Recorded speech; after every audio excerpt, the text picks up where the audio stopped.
Hey you guys, what is up? It's Corey here today, and this is the very first graphic design episode on the channel. Thank you very much for watching. I've been getting so many requests either in private messages or on my videos saying, Corey, how do you do your graphic designs to my thumbnails, my banners, my logo, etc. So today we're going to be covering thumbnails, how I do my thumbnails for my channel, and what I do, and there's actually a little psychology behind it. So I'm so excited to share this with you guys. If you're interested in graphic design, then feel free to watch this whole episode, pause it, take breaks, get some snacks, do whatever you want.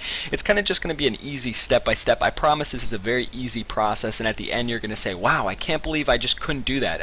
I'm really serious. This is very, very simple and very easy. But if you're not interested in graphic design, then don't even bother watching this episode. It's okay, I promise. You won't hurt my feelings. But I've been getting about like 30 to 40 views per episode I've been releasing, and getting about 2 to 3 likes per each. So if you guys do end up liking the video, throw it a like. It really does help the video. And if you're new to my channel and you like my graphic design work and you happen to like my Minecraft and Cube World content and such, subscribe if you like. But if you don't want to, then I promise again you won't hurt my feelings. So today we're just going to get right into actually how to do the thumbnails for my channel. So this was just a little example of what we're going to be doing, and I'll add more text and stuff to it. That was just a minor thing that I made in a couple seconds. But first of all, you're just going to hit File and New. And actually, real quick, before I start this, I want to go over, this is Photoshop CS6. This is the official licensed version. This is not a cracked version, and this is not GIMP. I do not know much about GIMP. I know GIMP is free, and I know a lot of people use that. If I get enough requests, maybe I'll do a GIMP one and try to learn it. I know absolutely nothing about it. Maybe you can figure it out, but if you have GIMP, this is probably not the episode for you. Maybe you can get some tips here and learn how to do it on GIMP, but this is probably nothing that I don't even really know what GIMP looks like, so this may not be, if Photoshop is similar to GIMP, then this may be right up your alley and this may work fine, but I have no idea, so I can't really, say anything about that. And also, real quick guys, the music you hear in the background is MonstercatMedia music. MonsterCat, does this really cool thing. The CEO came out and said, for all gamers and all people that like to use our music, you can use our music and feel free to use it, but just credit the artist in it. So you put a link in the description below to where you can find the actual article from the CEO and where you can get your hands on some MonsterCat music to maybe add for your montages and etc. So alright, getting right into the actual video today. So today we're just going to go File, New, and create a new canvas. As you guys can see, the width and height is 1280 by 720. I know a lot of people are going to say 1980 by 1280 or whatever it is, 1920 by 1080, or I don't even use it that much, so I can't know. Well, technically I use it for my videos, but just a little brain fart there. But so 1280 by 720 is the perfect width and height for a thumbnail. If you go to, there's actually a YouTube article. If you type in, even just on Google, plain and simple, and just type in YouTube thumbnail dimensions, it comes up from a YouTube article, actually from the YouTube website, from the YouTube developers that say the recommended height and width. I've explored with this and I've actually messed around with it. Any higher than 1280 by 720 and the image looks a little distorted, and any lower it just looks really funky, and you can notice it in the graphics or the text of the picture. It just looks very noticeable. So 1280 by 720 is the perfect dimensions for your thumbnail, and those are the dimensions you're actually going to want to use. You can change the preset and change the name. I really don't find any need to make a preset for this because there only is one thumbnail size you're going to be using. I could see if you were using like a different size, like 1380 for some reason. I have no idea why you would do that, but 1380 for some reason, then you may want to do presets. But since there really is only one size, I don't really feel need to make a preset, but you can if you want to. Always feel free to do that. So we're going to open it, and you can see it's just a plain white page. Nothing on it, nothing there.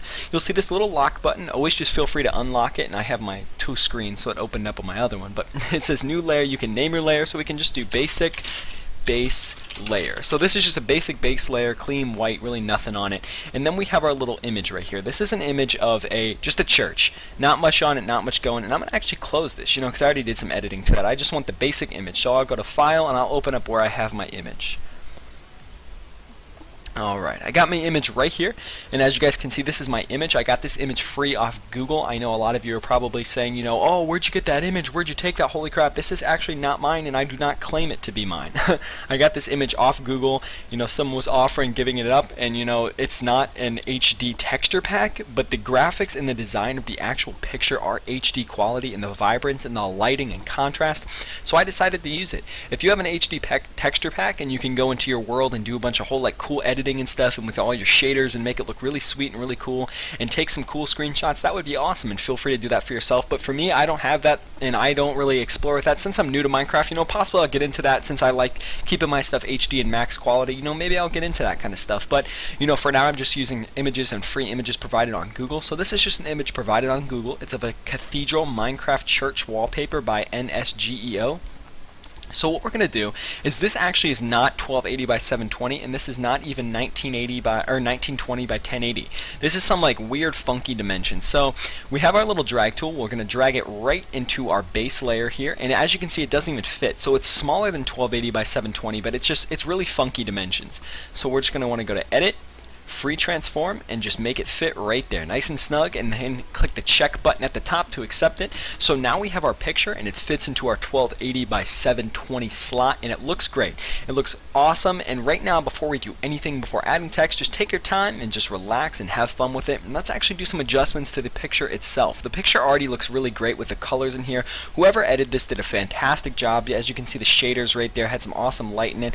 But I'm going to add and do some changing. So as you guys can see right here, there's these little toggle menus. You can just change cool stuff like the brightness and everything. I may bump the brightness up a little bit, and then I always go over here and I do the vibrance of the picture. Vibrance, as you can see, if you look up at the top in this general area where my mouse is circling, you can see that blue color. By upping the vibrance, you can change how vibrant the picture looks and how much it actually pops. So I normally change the vibrance just because I like to make my picture pop more, and it's more appealing to the eye. For example, if you go to excuse me, if you go to someone's channel and you see their thumbnails, and they're kind of like dull colors, and you really don't like them, then that's not like good vibrance, and you're not really attracted to that. The eye is attracted, psychologically, the eye is attracted to more vibrant and popping colors. So always use colors like, neon blue, neon green, red, just bright, booming colors, because that's statistically more attracted to your eyes. So something that you're going to want to see and going to want to look at. So automatically you got the upper hand, and look how easy that was. That took a few seconds, and automatically you've got something that people really enjoy and people really like. So I recommend doing it. I really, really do. It's just easy, quick, simple things to make your thumbnail pop and make it look just professional quality. So now we're going to look at the actual text of the picture. So the specific font I use is BD Cartoon Shout. I'm going to go ahead and drag this over. This is from dafont.com. You guys can look it up. I'll put a link in the description below to dafont.com, or you can just type it in really simple, just dafont.com. And I use BD Cartoon Shout. And real quick, I'm going to tell you guys, this is a free font. This is free to use. That's pretty much the writer and the author saying, hey, this font is free. Anyone can use it in any situation. Go for it. I made this one out of fun, and just, have at it. It has 330,000 downloads. Now I'm going to show you some cases where you can't. So let's go ahead and just go to Comic, and Comic here, it says free for personal use. Bada boom. You do not want to use any free for personal use anything. Just go to the ones that say free. Free for personal use, this person is saying, hey, you can use my font, but only by yourself. Only you can see it and only you can use it. Now that's not good, because if you use this in your actual picture and for some reason that person saw it and said, hey, that's my font, and I didn't say they could use that, they could actually sue you for that. And you don't want to get sued. You can get in trouble with YouTube. Your account can be closed. So it's just real simple steps. Just use the free ones. Stick to the free ones. They can't go back and say, hey, that's my font. You say, well, you submitted that for free, and here's the actual evidence on the website, so you cannot get in trouble for that. So just gravitate toward free one, and you're in luck because the BD Cartoon Shout is free. So let's go ahead and minimize this, and we got our font in there. You got it all installed. It's really easy to install, I promise. Just click on it, install it. It really just takes a second. It's so minute that I don't even need to show you guys how to do it. So now we click on our text tool right here and just drag some text in there. It's just making the box for our text, giving us like a base, and we're just going to type in Corey with a 3, Y. Just something that fits the canvas, just because I really don't have anything to type in right now. And as you guys can see, it's just boring gray text on a beautiful background picture. And we're going to do some editing into the text. So to edit the text, right click on it, the layer, click blending options, and automatically what I do is I just click stroke. I don't even mess with it. I just click stroke just because it adds a nice black border and a nice black boundary to your picture. If you take stroke off, you can see how the gray kind of even fades into the picture, and it's kind of just difficult to see. Just make it easy on yourself. Click stroke. It's really easy. It adds that nice black, border and outline for it. It just makes the picture, you can see your guidelines and you can see what you're actually working with. So automatically I go to gradient overlay and just mess with the gradient. Depends on what situation I'm in. Sometimes I use color overlay, but normally I use gradient. And again, back to the psychology, use colors that pop and use colors that make sense. So let's say if the background, see how the background is like this tealish blue color, I don't want to pick like a tealish blue color for my font, because then it just blends right into the background. Use smart colors. Be smart about it. Pick vibrant popping colors that say, wow, I actually want that, like yellow. Yellow on this nice blue background looks perfect. It just makes sense, and the eye automatically, when they see that, the eye goes to the yellow. So when someone's scrolling through the thing and they see that, they automatically see the yellow, and then they see Corey Let's Play. So people automatically are saying, wow, okay, well that's a Let's Play, and they don't have to like look all around and try to figure out what it is. It's all about psychology, and I promise it really does work. You can look up statistics and say, like, type in Google color psychology. It really does work. So just vibrant colors, yellow text, but make sure the colors make sense. And I know I can see a lot of you, just putting all these like vibrant, cool colors on here, but they just blending in. No. Just make sure it makes sense. Make the colors like match and make the colors go. It's all about flowing. And that's part of the psychology too, is you just want to make it flow and just want to make it vibrant. So that's kind of what we did here. We have our nice just vibrant text with our nice stroke border. So we're going to go back to our stroke, and the perfect stroke size I use for mine is 6. It looks great. It looks like a nice thick detail. I really do like that. It does look really nice. As you can see, if you add more stroke to it, it just looks very obnoxious. So I just keep it 6. I mean, you could even take it up to like 13, but I just keep it 6. I think 6 looks nice and clean, and it's just really easy to use, and it just looks fantastic. It adds a perfect amount of border, not too much, not too little, and it just looks great. So now that we got our gradient overlay and our stroke, that's half the battle. We've already got like half of it done, and look how great it is. That already looks like a fantastic thumbnail. Obviously, Corey YYY means absolutely nothing, but it looks like a great thumbnail nonetheless. So first of all, then we're going to be doing some other stuff. You can always change these settings like bevel and emboss and contour and texture and stuff. I don't really mess with those. One thing I do mess with though is actually I do the inner shadow a little bit, because inner shadow adds some depth to your text. It almost looks like, for example, like you're looking at a slate of sand. So if you're looking at a slate of sand and you write on top of the sand in marker, then it just looks like you wrote on the sand. But take your fingers and press into that sand, then it adds some depth. And as you guys can see, this little black thing, it just adds depth to it, so people can say, like, look and actually see the depth. That's triggers your depth perception in your brain. So normally I do the angle. I do keep the angle 0% just because I like the depth from the side. So you can change your distance and make it, huge if you want, but I always just add a tiny bit of distance to my picture just so you can see that there's actually some depth to it, and actually it makes it look more 3D and makes it look more pop. It does work. You can do it for your picture if you like to. I don't always do it. It just depends. It's very situational for me.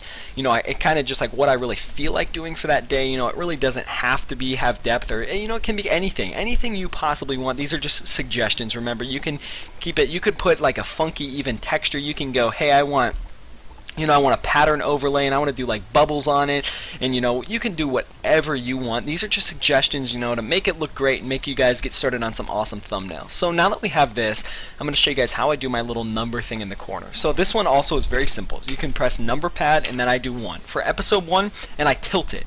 What's the science behind tilting? Probably nothing.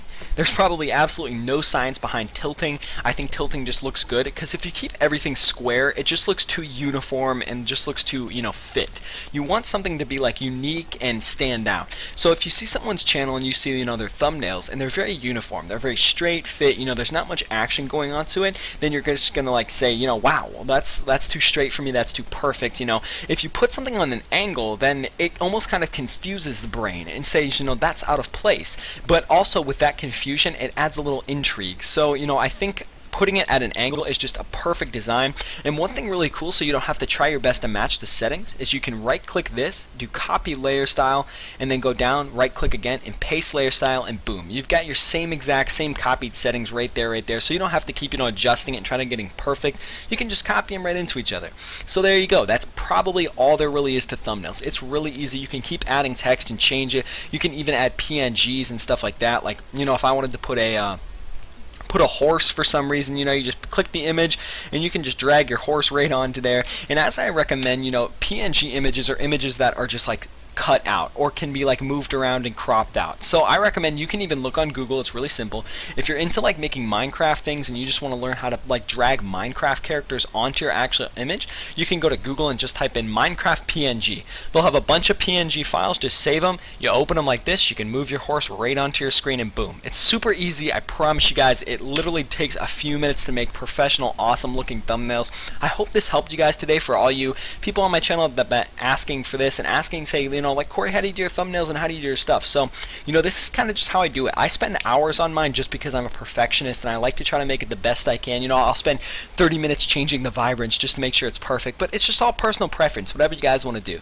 So thanks guys so much for watching today. I'll probably release a new episode soon, and it's going to be covering banners. I actually have a banner template here with the 720 tablet, 1080 and TV, and I'm going to be going over how to make cool banners and how to design them. So if you actually like the episode today and you want to see more, give it a thumbs up. That just lets me know that you guys really do like it. And also, if you want to see more, comment below and tell me if you liked the episode and you enjoyed it. Thanks guys so much for watching today. Again, this was just thumbnails. It's really simple. It's really easy, I promise. If you have any questions, please feel free to just message me. I'm always open and I love getting criticism.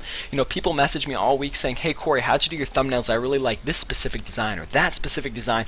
So it's really, really easy, I promise. Oh, and also real quick before we go, one thing I want to show you all is real quick, if you want to save this, go ahead and save as, but what you're going to want to do is just to be clever and save your butts here. Go to desktop or wherever you like to save it and save a template first. A PSD is like a template file like this, so you can reopen it over and over again. So as you can see, I have a YouTube banner template which opens this over and over again.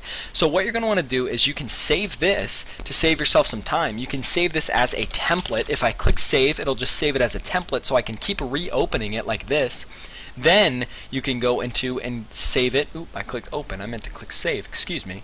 I can go save as PNG. You're going to want to always save them as PNG. PNG adds great quality. I can do Corey YYY.png. PNG is just the best quality for YouTube in my opinion.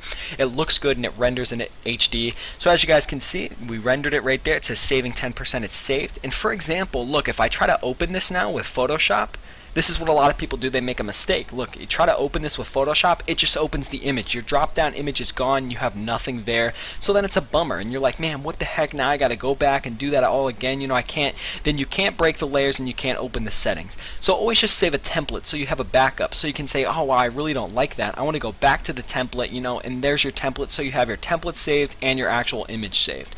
So thanks again so much for watching guys today. Again, if you like the video, give it a thumbs up. If you're new to my channel, I just do Minecraft and just crazy stuff like that. So thanks guys, stop by, have fun, and I hope you guys have a fantastic rest of your week. I'm actually in the process of rendering a Minecraft episode 2 soon and a Cube World episode, so that's pretty exciting. I'm excited about that. And maybe guys, if you want, I'll show you guys how I do some of my editing and just some tips and tricks to make your video quality look good and to just spruce it up, make it more appealing to the eye. So thanks guys so much for watching today. Have a fantastic week and I'll see you guys next time.